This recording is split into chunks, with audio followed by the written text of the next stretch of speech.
one of the things that an IA investigator needs to have, and it's the curiosity. We are talking about some of the most egregious criminal conduct of officers while on duty. What is wrong with our organization?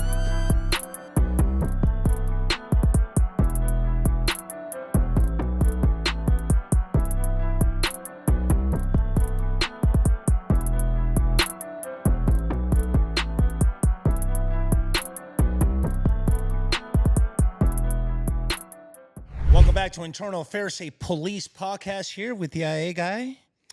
Today's guest, Jeff Wenninger. A little bit about Jeff. Him and I are actually Dodger employee alumni. We'll talk a little bit about that. But more important than anything is Jeff comes with a lot of experience as it relates to officer-involved shootings. So we're going to have a really good conversation about the process. We'll try very, very hard not to use LAPD jargon, but we are going to talk about the system, or I should say the systems in place and how it relates from big agencies to small agencies. So we're going to have a really, really good talk about that. And let's bring on the Ohio native. I just found that out, the shoe. And so just stand by and we'll bring him on. Okay, Code 6 with Jeff. Hey, brother, thanks for coming, bro. Oh, thanks for having me. Appreciate it. We have been keeping in touch, and finally I got you in here. You happen to be in town because apparently I didn't know that you are you're from the shoe, man. You're an Ohio native. I'm a Buckeye, absolutely. You're a Buckeye. Talk to me a little bit about that before we get into this internal affairs stuff that you and I are very, very familiar with because we did work together. In a lot of these call-outs, these officer-involved shootings. But what was life like in Ohio? And I suppose right before we started talking, there was an interest in law enforcement as it relates to what happened over there in the wonderful state of Ohio. Talk to me. Well, growing up in Ohio, I had an interesting upbringing, interesting personal background. I had a teenage mother who gave birth to me and put me up for adoption. I lived in a foster home for a while until I was adopted. And I was adopted by my parents. My father was a sociologist at Kent State University. Okay. And my mother was a chemist for DuPont. They were both highly educated, and they both went to Ohio State. Go Buckeyes. Go Buckeyes. And they wanted 4 children. They wanted them all close together. They had my sister, who's older than me, their biological daughter, first. But then they chose to go with adoption, so throughout the rest of their children. So they adopted me. I have a brother who's Japanese who was adopted, and I have a foster sister who's black. So I grew up in the 60s and 70s in Kent, Ohio, and with a very diverse family. Pretty challenging. Very challenging. To say the least. So the paradigm in which I look at things through is much different than the average law enforcement officer. And at one point, you're an ice hockey guy, right? Yes, I more than baseball or any other sport. Yeah, I was quite a runner at one point, but I gave up all other sports and focused solely on hockey. I left home when I was 16 and played junior hockey in Canada. And I played United States Hockey League for the Dubuque Fighting Saints. Okay, go Saints. And then I played Division I college ice hockey on scholarship. Played at Western Michigan as well as Kent State. Wow, man. And at some point, something happened. And you ended up getting involved in law enforcement. Yes, I was. I was originally a finance major in college. It's a great story, by the way. Yeah. We got it. You just it was intriguing, so you got to tell it, bro. Yeah. Well, so I was out. It was a Labor Day weekend. It was a Friday night, a Labor Day weekend, and I went out with a hockey friend of mine, and we closed the bar as most hockey players do. That's right. And everybody was leaving, being pushed out onto the sidewalk, which was too narrow to accommodate everybody. So we ended up out in the street, and there was a car full of some nice-looking young ladies that driving by. My buddy noticed them, thought it'd be kind of cute to sit up on their hood as they were trying to get through the crowd of people. They didn't think that was very funny. They sped up, slammed on the brakes, which caused him to fall off. And when he fell off, he broke the antenna to the car. Unfortunately for him, there was a police officer that observed what occurred, came over, put my friend in handcuffs, put him in the backseat of the police car. So I'm then like, well, I need to know where they're taking him, how long it's going to take to process him, and how much is it going to cost me to get him out of jail. So I confront the police officer, and he was very belligerent with me. And in essence, he basically said, get back up on the sidewalk or you're going to jail as well. And I understood that. Right. So I went back up on the sidewalk. Well, he had called in backup. And they approached me and with some expletives, asked me for my driver's license and proceeded to beat me with their batons. And I went to jail. They released my buddy, and I was charged with disorderly conduct, resisting arrest, and interfering in official business. So I had to spend my entire summer's earnings, where I actually worked for this city of Kent, at the water treatment plant. Okay. I had to spend it all on my attorney. I refused to take any plea deals because I did nothing wrong. Mm-hmm. And I sat in jail the entire weekend. I called my father, and he said, I'll come and get you. I didn't go to court until Tuesday morning because it was a holiday. Court was closed on Monday. Okay. And when I went to my trial, jury trial, they offered me a $60 fine ticket. If I would agree to sign it, then they would drop all the charges, and that's what ultimately happened. And then you can't make this up. About 2 years later, they advertised for a correction officer in the very jail in the city in which I sat in that weekend. And kind of as a joke, I applied. Mm-hmm. I got hired. So it changed the whole trajectory of my life, where I started taking criminal justice classes and sociology classes and psychology, and I ultimately got the equivalent of 3 undergraduate degrees, 1 in criminal justice, 1 in sociology, and 1 in psychology. Who would know best around the jail facility but someone who actually has been there, right? Yeah, I spoke from experience. Right. Yeah. You spoke from experience, which, the light bulb just hit. And when I teach at Savage Training Group in our internal affairs investigation course, and, we'll kind of jump into that a little bit. Let me ask you this. What kind of qualities would you expect out of a internal affairs investigator? Like if you were to hire someone, what would you be looking for? You really just have to have somebody that is objective, curious, and is committed to providing a thorough, accurate, and complete product. And if they possess those characteristics, by and large, I think they'll do a good job. Right. And the reason why I bring that up is because sometimes when we ask this to the students in the class, maybe you can agree or disagree, I would prefer someone who's actually been through the process. But, it's interesting. I've been through the process, the highest level of process. Yes. With the LAPD, a Board of Rights, where it's essentially a department trial. Yes. For, allegations against you. Absolutely. And prior to going through it, I really could not have answered a question if a subordinate asked me about that process. Right. But having gone through it, I will forever know that process and be able to provide information and advice to people. Yeah, and before I forget, would you agree with me if I were to say, quote unquote, the punishment's not the penalty, the punishment is the process? Well, the process with the LAPD has a lot to be desired. We tend to eat our own in regards to how we treat one another. Mm-hmm. And your statement, I would say, is not accurate in all circumstances, but it's accurate in all too many circumstances. Right. It doesn't always apply. I totally agree. I would I say that, which, by the way, that was a quote unquote by one of my guests. You probably know him, Jimmy Zurich, who's actually a director now with the union of the LAPD, and he speaks from personal experience. But you and I can agree that, yeah, it happens way too often. I suppose my follow-up question would be, could we do better in terms of how we treat accused employees as they go through this process? Absolutely. I mean, I can speak from my personal Right. experience, and that's what I will do. My allegation was significant enough where I was assigned to home, and it was interesting.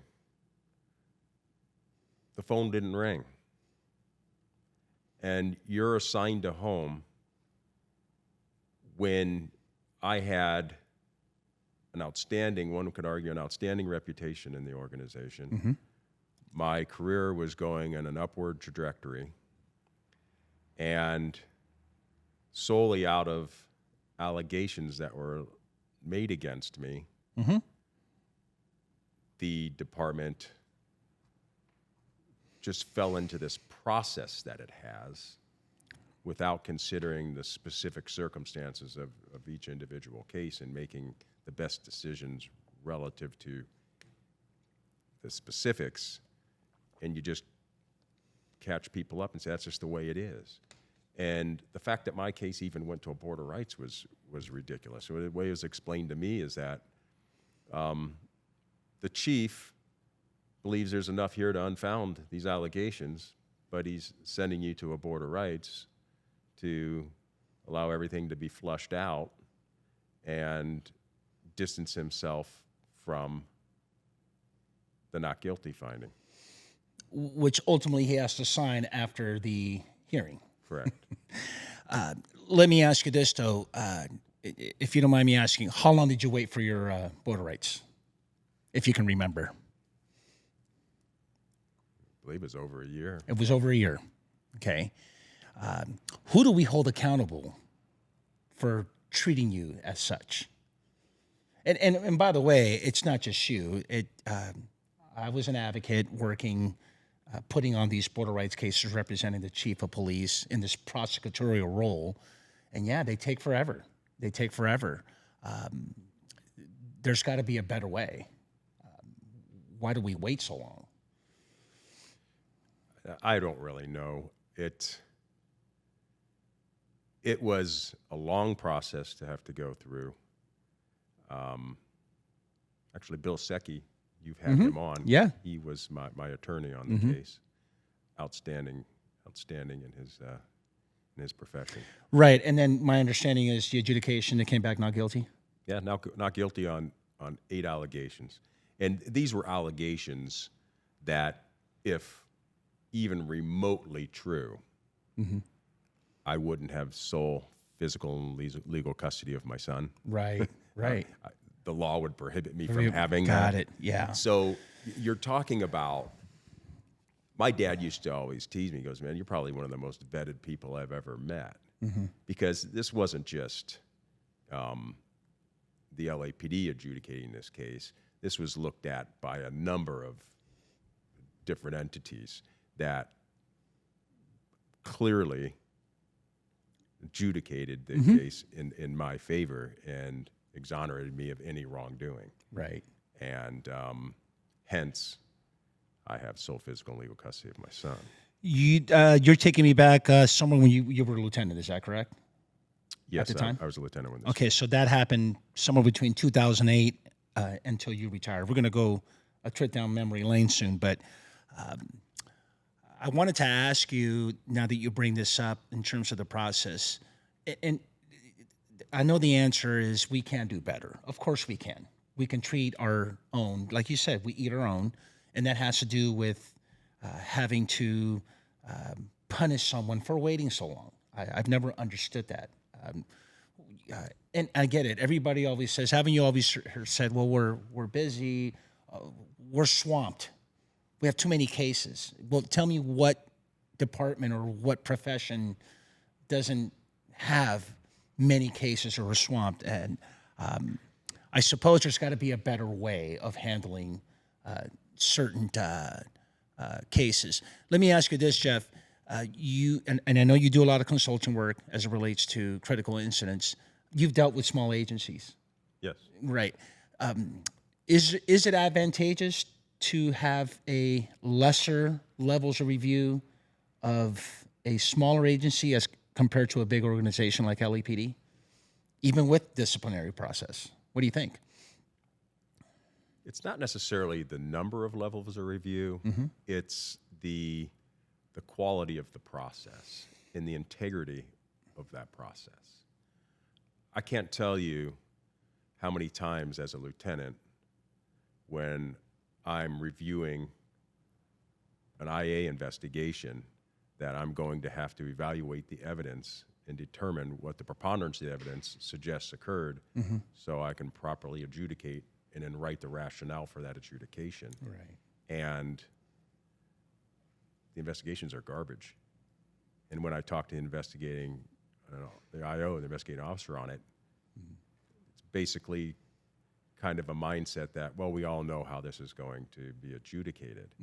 And, when you asked me earlier about one of the things that an IA investigator needs to have, and it's the curiosity to ask the questions that are actually going to get to the root of the issues so we can actually adjudicate it appropriately.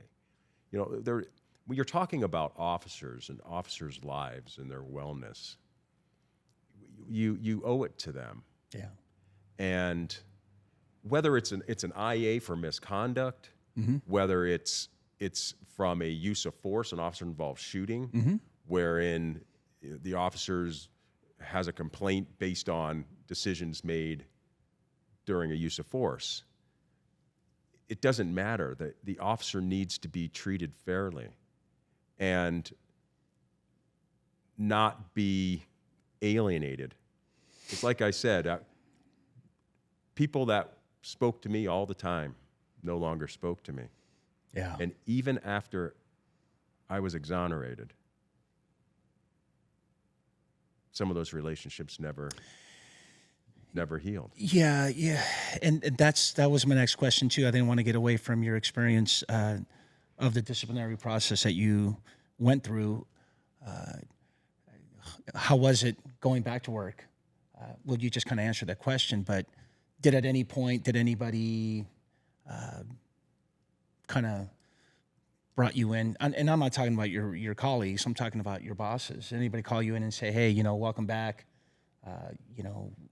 Sorry that we didn't talk to you for over a year, and here's cases and go to work," or what was that like?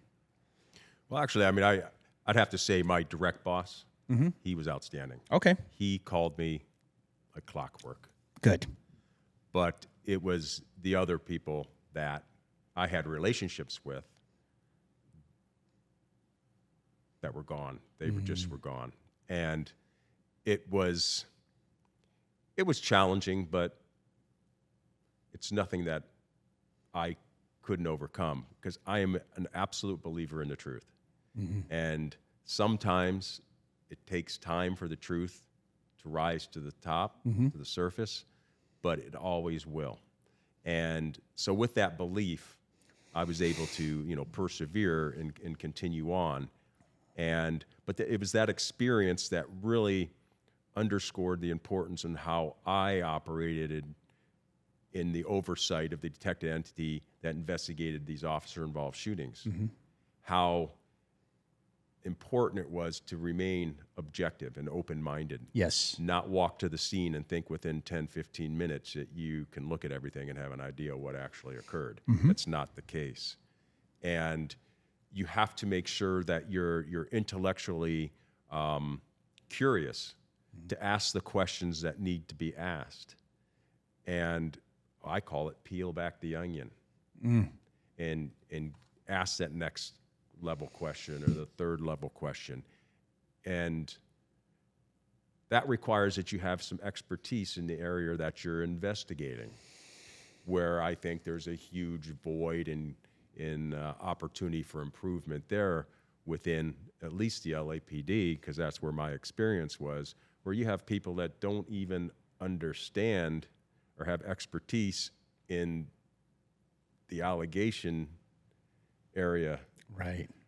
For instance, I had a detective that worked for me that had a prior alcohol-related incident. Okay.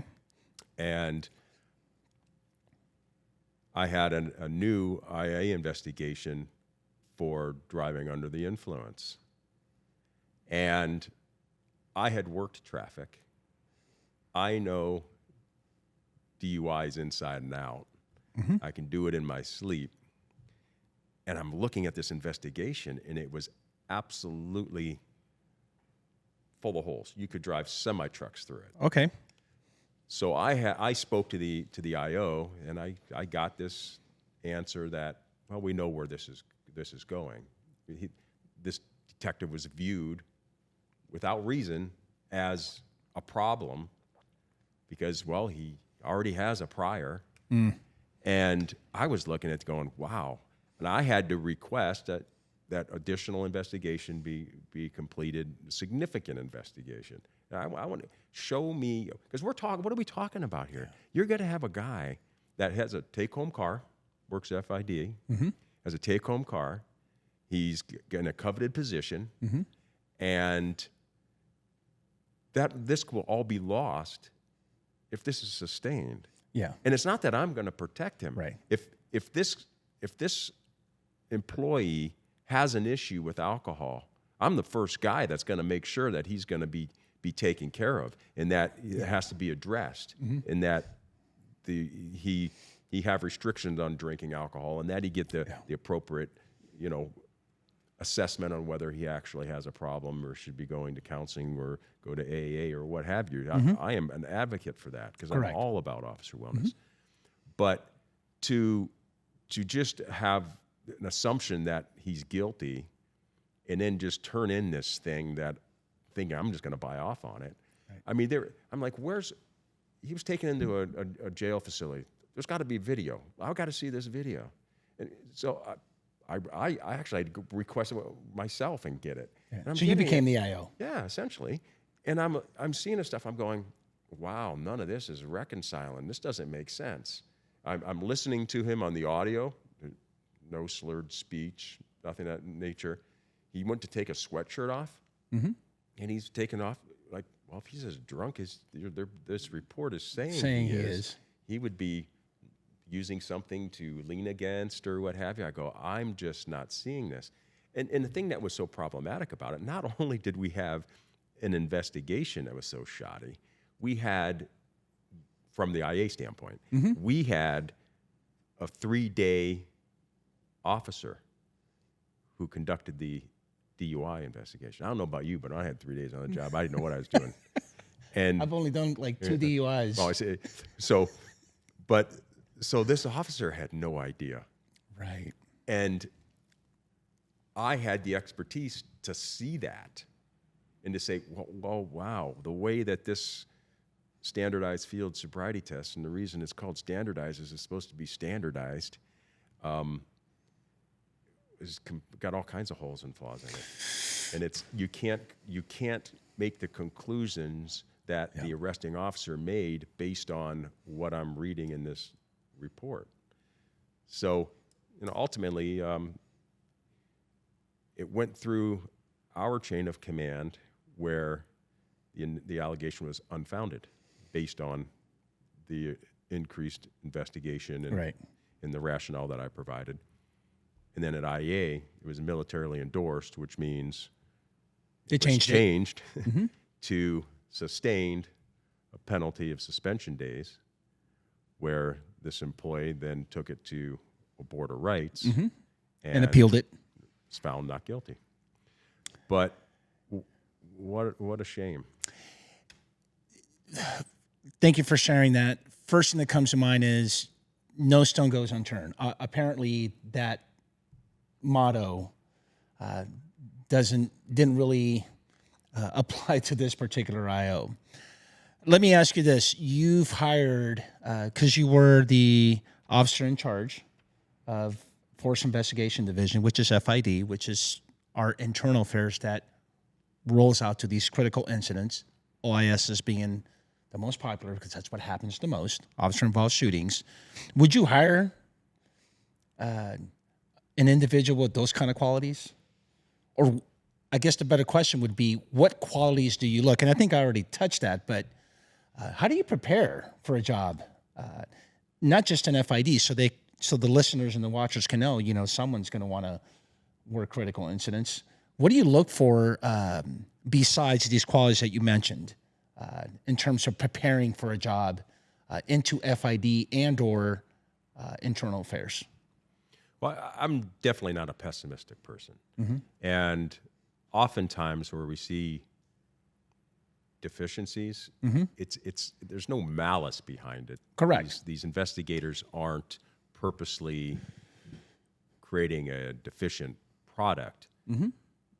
It's about training. And so as long as I feel that someone's trainable and they're open-minded to receiving the training, because I've always said this, culture always trumps training. Doesn't matter how much training I give you. If the culture is not aligned with the training and what the expectation of the organization is, you're going to get what the culture's driving, not what the training's driving. And all too often, it was my experience, not only in the LAPD, but in the 3 years that I did with the LA County Sheriff's Department before I lateraled over to LAPD, is that the culture is not conducive to what the actual expectations are stated as being. And that's a problem in law enforcement. Whether it's IA investigations, it's adjudication of personnel complaints, it's investigations of officer-involved shootings, it's the handling of the mentally ill. I mean, look at the LAPD.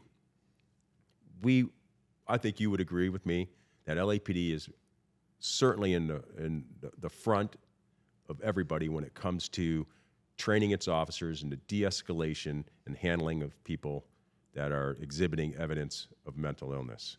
Yes. And why is that significant? 36% of officer-involved shootings are of people that are exhibiting evidence of mental illness. The problem is our numbers, statistically, even though we've done all this training, have not changed. It hasn't resulted in a significant reduction in the number of officer-involved shootings that we have of mentally ill people, comparatively speaking to other agencies that don't train to the level that we do or have the resources that we have. So what does that tell you? Yeah. Well, I was going to ask you, why is that? It's the culture. And, by law, you have to release the video within a certain period of time after officer-involved shootings. And Yeah, AB 1421. Department puts those out. We train what we train, but we're not self-aware. We're not self-aware just how our mere presence can escalate a situation, being in uniform and our mere numbers of officers at scene. That's not even considering you have someone with a shotgun, you have someone with a taser with the laser on the person's chest, you have another person out with a beanbag shotgun, you have multiple handguns pointed, and unfortunately, all too often, more than one person yelling and giving directions to the person that's exhibiting evidence of mental illness. You watch these videos, and it's like, what do you think is going to happen? Yeah. It's really obvious.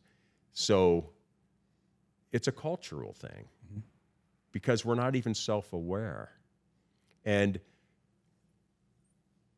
I have a forthcoming book that's coming out March 1st. It's called On Thin Ice. And it's part memoir because you have to understand my personal background and my professional experiences to understand the prescriptive nonfiction portion of the book, which is actionable solutions to the challenges that law enforcement is facing currently in the 21st century. And I've looked at policing, not just in the United States and North America, but worldwide. Okay. And you look at the Scandinavian countries and what they do and the impact that education has on improved likelihood of better outcomes under stressful circumstances or critical incidents. And you see what they're doing over there. We're so insular in law enforcement that we're not even willing to look oftentimes outside of our own department. Yeah. If LAPD did not come up with it, Oh, yeah. we don't care. Yeah. And what a tragedy. And I'll share this, and I don't be a little long-winded, but I'm pretty passionate about this stuff. Mm-hmm. Memphis PD, Tyre Nichols. Mm-hmm. Unbelievable what I saw there. Unbelievable. You got to remember, we were under a consent decree for 10 years. Mm-hmm. By and large, it dealt with the management of gang units, specialized units. Correct. It dealt with the investigation and adjudication of use of force. Manifestation of the Rampart scandal. Yep. And I was, at the time, a sergeant and was selected to be the officer in charge of the Rampart gang unit after Crash was Dissolved.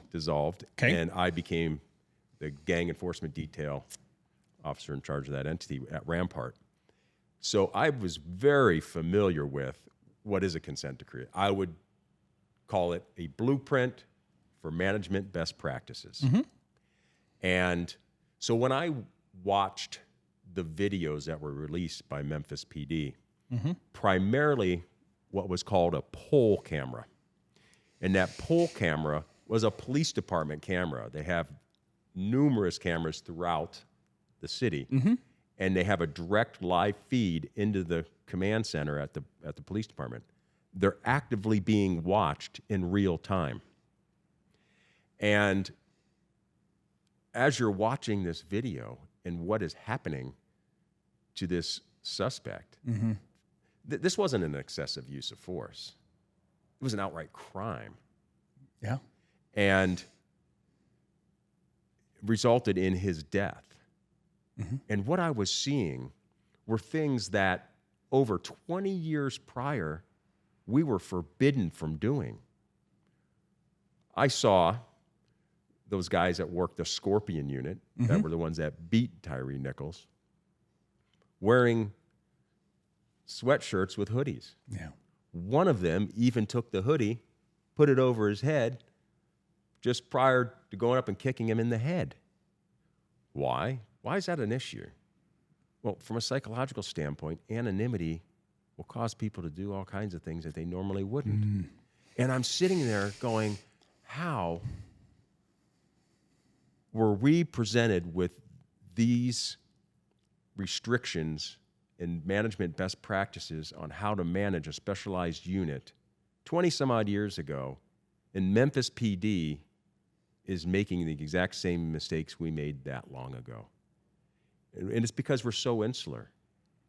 Where was our responsibility for ensuring that other law enforcement agencies in this country learn from our mistakes? Yeah. Because the reason that we had that consent decree was a failure, I would say, of IA. Yeah. I mean, we're talking about cops committing bank robbery, stealing cocaine out of evidence lockup, selling it on the street, committing shootings of unarmed suspects out on the streets, planting evidence. We are talking about some of the most egregious criminal conduct of officers while on duty. What is wrong with our organization that we don't have a system in place where we're figuring this out? Yeah. No. And have the checks and balances where we're looking into it. That's a huge failure, not only LAPD, but Across the nation. Across the nation. Across the nation, yeah. I will echo a couple of things that you said, and thank you for that. It's a fully loaded answer. I do appreciate that. I would say a couple of things. One, this is what I always say. There's over 18,000 agencies in the United States, north of it, right? And there's north of 800,000 officers. I'll be the first one to tell you that we have a lot of work to do. When I was called about the Memphis PD incident, it's almost as though I took it as an insult. I was appalled for asking for my opinion about, what happened, the facts of this incident, because I'd be the first one to tell you, and I've shared this with many of my colleagues, is there's no academy that I know of in the United States where the instructors gather the recruits up and say, okay, class, today we're going to show you how to punch people in the face while they're handcuffed. So my point is to what you're alluding is that yes, this is criminal in nature times 100, and yeah, there is no lessons learned from what happened 20 years ago. And who do we hold accountable for the culture? I'll tell you who you have to hold accountable, and this assessment is even more egregious in regards to this Memphis PD issue. Tyre Nichols died a few days after the beating. Mm-hmm. The chief of police did not come out and make a public comment, have a press conference, until nearly a week after that. Right. The statement was that this was an aberration. Mm-hmm. It was a result of budget issues where there was a lack of supervisors, and there wasn't a supervisor at the scene. As if you should be required to have a supervisor at scene to expect people to act legally. Right. However, so this is what was being said. Well, in my assessment of all of this, when I'm watching that poll camera, what did I see? I saw this gentleman wearing a uniform black jacket. Underneath was a white collared shirt. In the Midwest, that's oftentimes indicative of a supervisor. Cops in the street wear dark, supervisors wear a white shirt. You'll see that in Columbus, Ohio. You'll see that in Cleveland. Okay. You'll see that various places. So I'm like, there's a supervisor right there. Not only did I know it was a supervisor based on what I saw him wearing, it's the culture. You and I both have seen it sometime during our career where a supervisor shows up, you're completely ostracized. No one will talk to you. It's as if you're not even there. Yes. And I saw that. Yeah. In the most toxic cultures in law enforcement, you will see that. And I saw that. And I actually wrote an op-ed saying, there's a supervisor there. The chief is lying. And to make it even worse, she knew exactly what happened because that video was live into the live feed. center. Streamline. So what do we have here? We have a chief of police that's lying to the public about what they actually knew. Where's the accountability? Yeah. It needs to go all the way to the top. And it's so if you had an officer that earlier before the show we were talking about false and misleading statements. Yes. That'll get you fired. That gets you 100%. And you know what's interesting about that, Jeff, and I'll leave it at this, and I appreciate your assessment because I thought the same thing. I got tired of hearing about, they need training, and we lowered the standard. It's a hiring issue. It's training. And I believe the chief of police, or there was like some article, or people, experts, people who, critics, you know what, they lower the standards and they hire these guys. Listen, I call bullshit. The fact of the matter is that I kept telling you, this is a culture issue. It's all about culture. Culture will always dictate what you do, and in some cases, what you don't do. And that's what you got, man. And you know what? It goes all the way to the top. And sometimes you got to start from the top, wipe it all and start clean. It was just unfortunate. And this aberration, no, stop it. No any different than the George Floyd incident. No, that's not Officer Chauvin's first knee to the to the neck, while they're restraining a suspect or a subject, whatever the case may be. The guy's been on the job for 19 years. You think that's the first time? And by the way, I checked. Minneapolis is it's a big city, but people know each other, Right. So I'll leave it at that. And what I wanted to ask you also before I forget is a trip down memory lane. 1993. You did north of 30 years, right? Just a little bit over 30 years. I got to ask you this fun question because I think it's kind of cool. What's the one job that you wanted to do or that you wanted to apply for that you never had an opportunity to do so in your career? Like if I were to put you in a time capsule today and put you back in LAPD, what's that one job you kind of wanted to do but you just never had a chance to, if any? Well, I would say it's there's not one particular job that I wanted.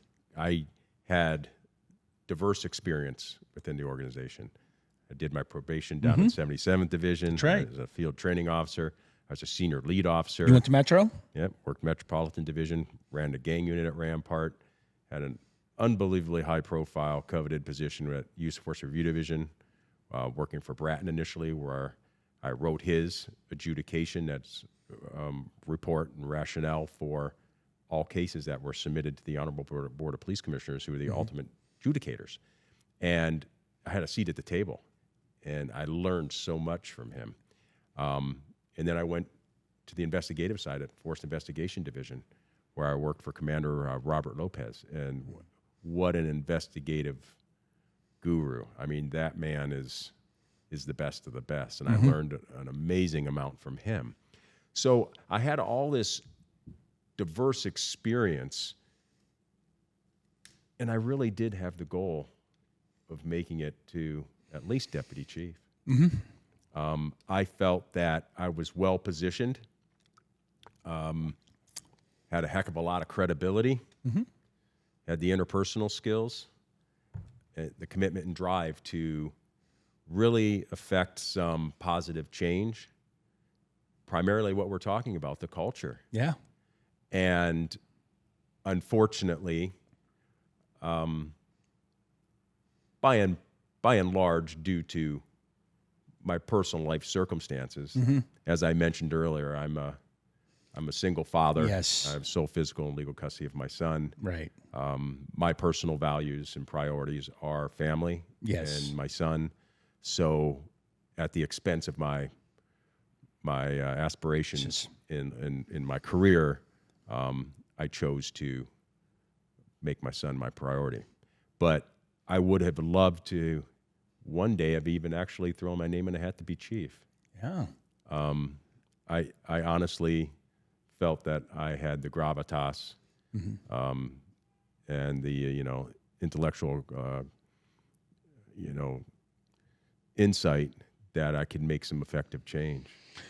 You were a lieutenant from 2008 until you retired. So you were a lieutenant for quite some time, for over 10 years. Yeah. Did you at any point, as we're talking about I love the way you say it, the upward trajectory of your career, did you at some point wanted to make captain, or did you apply for the captain spot? Did you process to test for to be a police captain? Yes, I took the test, and Okay. I actually was selected. Okay. And I'll share with you how this occurred. And I would, after I'm done with this, or after you hear the story, you'll say, that's just another example of what's wrong with the organization. Yes. But so the way it works is you take the process, you go through the process, and then you're placed in the bands. And so I was in a band that was reachable to be promoted. Okay. And I was walking through the locker room, men's locker room at police headquarters, and a commander that I know comes up and grabs my hand, shakes my hand. He goes, "Congratulations." I'm like, Okay. "Congratulations for what?" And he goes, "Oh, you haven't heard? You just got selected for captain." So I'm like, "Oh." He goes, "Yeah." He goes, "Congratulations." I'm like, "Great." So all day long, I'm sitting at my desk and trying to get work done, but I keep checking my phone to make sure I didn't miss a phone call, because Right. the chief will call you in to have you come up and congratulate you and all that. And my phone rings. I'm thinking it's the chief, and it wasn't. It was a lieutenant peer of mine that was worked up on the 10th floor where all the That's where the floor. That's where the chief's at. that's where all the chiefs are. Yep. And he says, "Hey, listen, you were selected for captain, but when they went to clear you, medical liaison is showing you as permanently light duty," which was inaccurate. Okay. He says, "You better fix it." So I went and saw a doctor and did all the paperwork to demonstrate what was accurate. It was that, no, I wasn't limited. I was full duty. I was working a full duty assignment. I had always worked a full duty assignment. So, but in the meantime, they selected somebody else to fill that position. So did I have recourse? Yes. But going back to my personal circumstance, I felt that you and I both know from lieutenant to captain, it's different MOU. You go from an hourly to a You're bought and salary, and I needed the flexibility in my schedule for my son. So I didn't pursue it beyond that, but I was selected, actually. Wow. Doesn't say much for the organization that I had to find out through a peer of mine. They would have said, hey, we want to make, is this an error or what have you? And so, One or two, or at least call you to say, hey, you know what? We passed you up. right. Because, and rightfully so, look, let's not, we are to hold them accountable. I get that part. How this, you need to be cleared from permanent light duty. We're not even going to touch that. My point is that the department does have the discretion to choose and pick who they want to move to the next level. I totally get that, but some transparency goes a long way. Absolutely. And I'll be honest with you. Had they offered it to me and I didn't have that time to think about, I would have taken it. Right. I absolutely would have taken it. And the reality is it would change your life. Yes. The retirement from lieutenant 2 to captain 1 is significant. And it's just not captain 1. I would have had the opportunity to make captain 2, captain 3, perhaps even commander. Yeah. I may have decided not to have left the department when I did because I was still a relatively young man. Yeah. And I may have stuck around. So it's very haphazardly dealt with when you're talking about, once again, somebody's life. Yeah. Totally. And, things that they've worked for decades. Yeah, no, totally. Let me ask you this, because I've been asking lately, and we talked about this too. Is there a double standard? Absolutely. And I'll share a story with you. I was subpoenaed to testify in a federal civil lawsuit against the city of Los Angeles and the LAPD by 2 LAPD officers, and it was based on their treatment after being involved in an officer-involved shooting. Mm-hmm. And the department's position and the testimony that was provided in this federal civil lawsuit was that the department does not maintain a list of officers that are deemed to not to have public contact. Okay. And that was what was testified to. I knew otherwise, as well as another supervisor that testified and knew otherwise. And we testified honestly. Mm-hmm. But what did we have? We had people at the chief level testifying and lying and proven to be lying under oath in federal civil court. Yeah. No accountability, no ramifications. Yeah. And it just makes me think about the label that I put on this whole process as it relates to discipline. It does become self-serving at some point. Not all the time, but some do. Well, it does. And what message does that send? Yeah, I was naive. I was naive like everybody else is when you first come into the academy and you believe the core values of the organization. And it's really not embodied and lived beyond a certain rank. Which, if I may interject, what was your impression of internal affairs when you came in October of 1993? Like, did someone walk into your academy class and say, we're internal affairs, this is what we do? Or were you on probation? And what did your training officers tell you about internal affairs? I'm a positive person. And I've always viewed internal affairs as an entity in which it ultimately should be. And that is one that helps to maintain public trust through investigating potential misconduct by the department's employees. I endorse that. I think that's a good thing. Correct. For 2 reasons. If done properly, you're going to identify and hold people accountable that need to be, and you're going to exonerate those people that have actually done nothing wrong. Correct. Unfortunately, It's not always the case. unfortunately, all too often that's not the case. Right. It's predetermined what the outcome's going to be. The investigations are conducted to get the evidence that's needed in order to get the adjudication that is desired, rather than objectively delving in. And I got to tell you, I saw it at FID after I left, where there was a case that I testified on and I reviewed the investigation. There was purposely exculpatory evidence that was removed from the investigation. And I just couldn't believe it. Yeah, I can. I mean, Just from my experience knowing that, I don't mean to be humorous. You're right. It goes to this. You know what? It gets personal. It gets personal. it's often too much is put on to what is politically expedient at Correct. the time. One. The decisions that are made by law enforcement executives all too often are made for one of two reasons. One, to protect the organization, or two, what is politically expedient. So you may have a case that the officer did nothing wrong, but it looks ugly. Yep. And they're going to throw the officer under the bus because it's politically expedient, because that's what the public wants. Because it's a lot of media, a lot of an outcry, Yep. and they're not going to fight for the officer.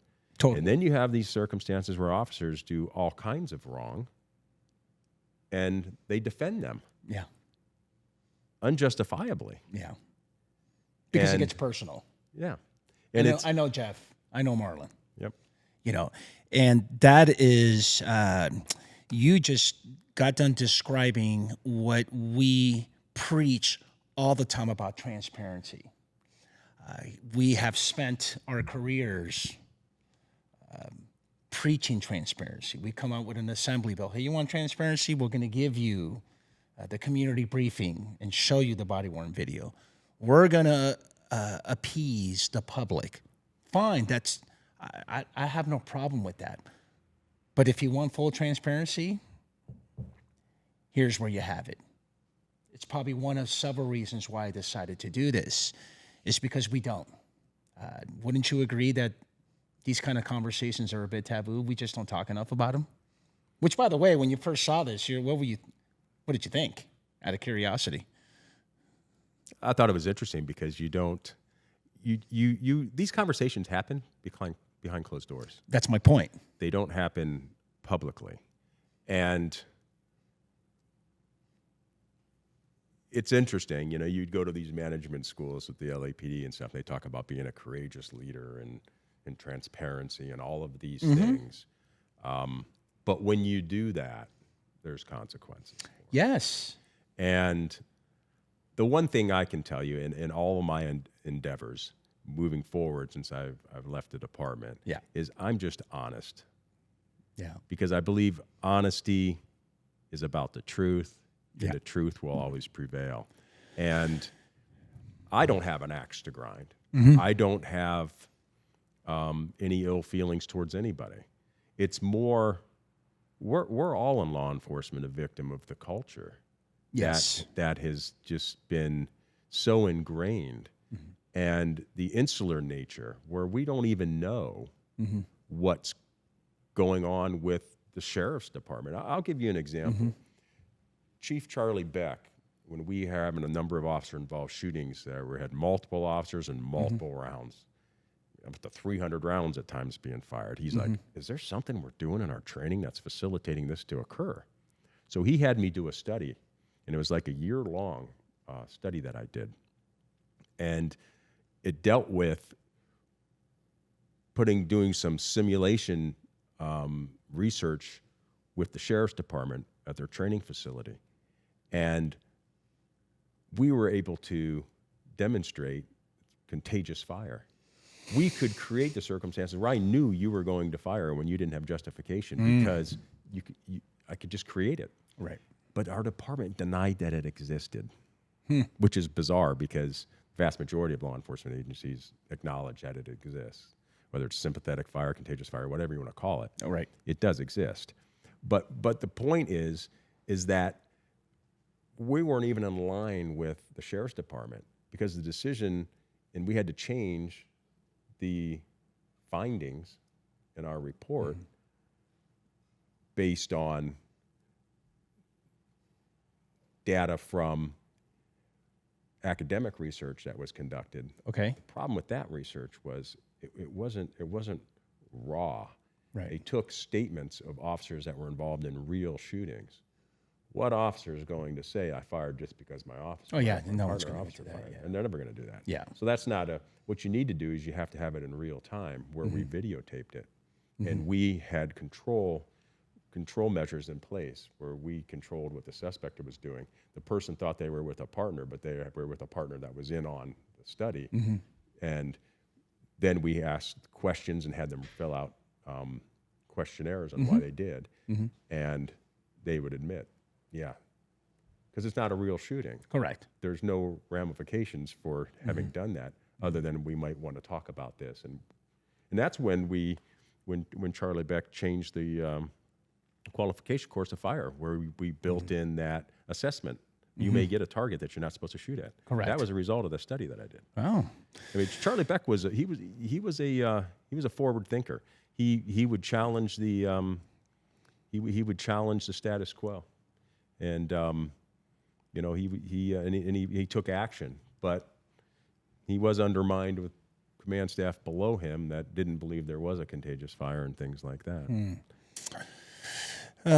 You know what, Jeff? I learned a lot from this conversation, and you said it spot on when it talks about law enforcement has executives. And again, it's not just because we're LAPD alums.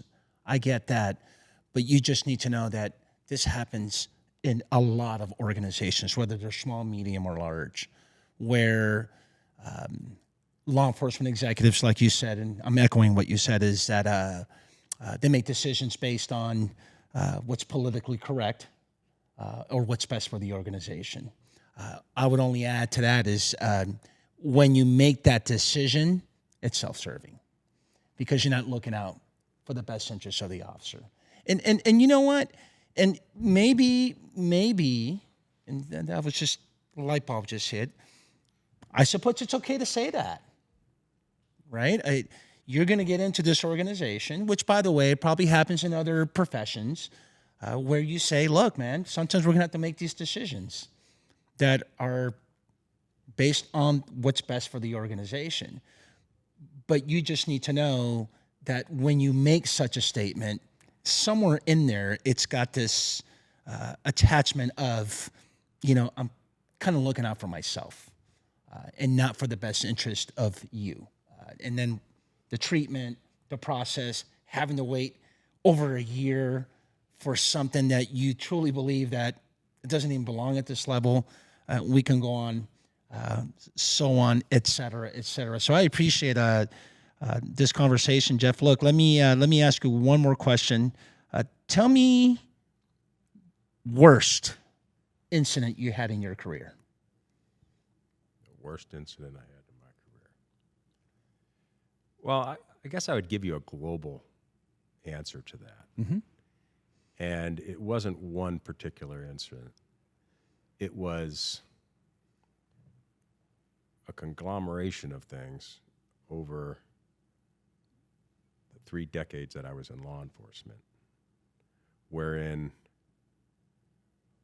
I don't feel that the improvements that needed to be made or that need to be made were actually made.